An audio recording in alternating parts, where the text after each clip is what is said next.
نام عالیہ نازکی ہے اور آپ کشمیر کی قانونی تاریخ کے بارے میں اس خصوصی پوڈ کاسٹ سیریز کی 5ویں قسط سن رہے ہیں۔ خوش آمدید۔ یہ podcast doctor Fauzia Lone کے ان آرٹیکلز پر مبنی ہے جو انہوں نے BBC اردو کے لیے لکھے ہیں اور جو آپ ہماری ویب سائٹ پر پڑھ بھی سکتے ہیں۔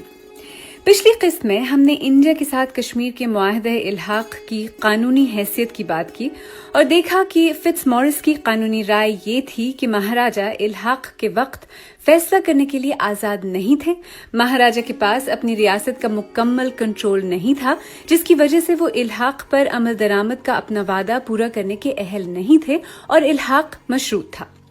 اس قسط میں ہم 1947 کی ہند و پاک جنگ، انڈیا کی طرف سے آئینی طور پر کشمیر کے رجواڑے کو انڈیا کا حصہ بنانے کی کوشش، وہ خصوصی حیثیت جو کشمیر کو انڈین آئین کے آرٹیکل 370 اور آرٹیکل 35A کے تحت حاصل تھی، اسے کس طرح اور کن حالات میں ختم کیا گیا۔ انڈیا اور پاکستان کے درمیان منقسم ہونے کے باوجود آئینی طور پر کشمیر کو انڈیا میں ضم کرنے کی کوشش شروع کی گئی۔ انڈیا کے پاس کشمیر کے پورے علاقے کا کنٹرول نہیں تھا، تاہم پاکستان اور نہ ہی چین نے اپنے زیر کنٹرول علاقوں کو آئینی طور پر اپنے ملک میں ضم کرنے کی کوشش کی۔ سن 1947 میں انڈیا اور پاکستان کے درمیان ہونے والی جنگ کے بعد کشمیر کا رجواڑہ انڈیا اور پاکستان کے زیر انتظام کشمیر میں تقسیم ہو گیا۔ سن 1948 میں انڈیا نے اقوام متحدہ کی سیکیورٹی کونسل سے رجوع کیا اور پاکستان کے خلاف شکایت درج کی۔ اس کی وجہ کچھ حد تک کشمیر کے رجواڑے پر ہونے والا قبائلی حملہ تھا۔ جہاں تک انڈیا کا سوال تھا، اس کی نظر میں سیکیورٹی کونسل کے سامنے کیس یہ تھا کہ پاکستان مبینہ طور پر عسکریت پسندوں کی حمایت کر کے کشمیر کے رجواڑے میں انڈین بالادستی کے خلاف جارحیت کی حمایت کر رہا ہے۔ اپنی شکایت میں انڈیا نے کشمیر کے حتمی الحاق کے سوال کو کشمیری عوام کی خواہشات کے مطابق طے کرنے کا عہد کیا، لیکن تب جب حملہ آوروں کو ریاست سے بے دخل کیا جائے اور حالات معمول پر آ جائیں۔ پاکستان نے اپنی جوابی شکایت میں انڈیا کے ساتھ کشمیر کے الحاق کی قانونی حیثیت کو چیلنج کیا اور انڈین فوج کو کشمیر بھیجنے کے خلاف احتجاج کیا۔ ان ابتدائی شکایات کے بعد سیکیورٹی کونسل نے کشمیر کے رجواڑے سے متعلق 20 قراردادیں منظور کی۔ بین الاقوامی غور و فکر کے بعد سیکیورٹی کونسل میں قرارداد 47 منظور کر لی گئی، جو اس کے بعد مسئلہ کشمیر کو حل کرنے کی تمام بین الاقوامی کوششوں کے لیے مرکزی ریفرنس بن گئی۔ اس قرارداد کے تحت مسئلہ کشمیر کے حل کے لیے 2 سفارشات کی گئیں: کشمیر سے فوجوں کا انخلاء اور اس کے بعد اس کے مستقبل کو طے کرنے کے لیے رائے شماری۔ اس قرارداد میں پاکستان سے تمام قبائلیوں اور افواج کے انخلاء کو یقینی بنانے کو کہا گیا اور ساتھ ہی لگ بھگ تمام انڈین فوجیوں کو بھی کشمیر سے نکالے جانے کو کہا گیا۔ خطے کو غیر مسلح کرنے کے بعد اقوام متحدہ کی طرف سے رائے شماری کے لیے ایک ایڈمنسٹریٹر تعینات کیا جانا تھا اور اس طرح کشمیری عوام کو اپنے مستقبل کا فیصلہ کرنے کا حق ملتا۔ جولائی 1948 میں انڈیا اور پاکستان کے لیے اقوام متحدہ کے کمیشن UNCIP نے غور و فکر کے بعد ایک منصوبہ پیش کیا جس کے تحت جنگ بندی اور فوجی انخلاء کا مطالبہ کیا گیا۔ تاہم انڈیا نے یہ کہہ کر اس منصوبے کو رد کر دیا کہ ان کی نظر میں کشمیر کے رجواڑے پر پاکستان نے حملہ کیا تھا اور وہ چاہتا ہے کہ منصوبہ اس بات کو واضح کرے۔ انڈیا نے اس منصوبے کو غیر معقول قرار دے کر اس پر عمل کرنے کے لیے تعاون سے انکار کر دیا۔ دوسری طرف پاکستان کو خدشہ تھا کہ شیخ محمد عبداللہ کی قیادت میں عبوری حکومت اور پیچھے رہ جانے والی انڈین فوج رائے شماری کے نتائج پر اثر انداز ہو سکتی ہے۔ اس کے بعد منظور ہونے والی سیکیورٹی کونسل کی تمام قراردادوں میں خطے کو غیر مسلح کرنے اور قرارداد نمبر 47 کے رائے شماری کے مطالبے کو دہرایا گیا، تاہم ایسا آج تک نہیں ہو پایا۔ اس کے برعکس انڈیا اور پاکستان اب تک 1965، 1971 اور 1999 میں جنگیں لڑ چکے ہیں اور بات جوہری تصادم تک بھی پہنچی ہے۔ اس دوران سرحدوں پر بھی کئی بار دراندازی ہوئی اور چین نے 1962 کی انڈیا چین جنگ کے دوران اکسائی چین پر قبضہ کر لیا۔ اکسائی چین بھی کشمیر کے رجواڑے کا حصہ تھا۔ چین وہاں کا نظام شنجیانگ کے خود مختار علاقے کے حصے کے طور پر چلاتا ہے۔ انڈیا دعویٰ کرتا ہے کہ اکسائی چین انڈیا کا حصہ ہے، یعنی لداخ کے خطے کا، جس پر اس نے سن 1947 میں پاکستان کے ساتھ ہونے والی جنگ کے دوران قبضہ کر لیا تھا۔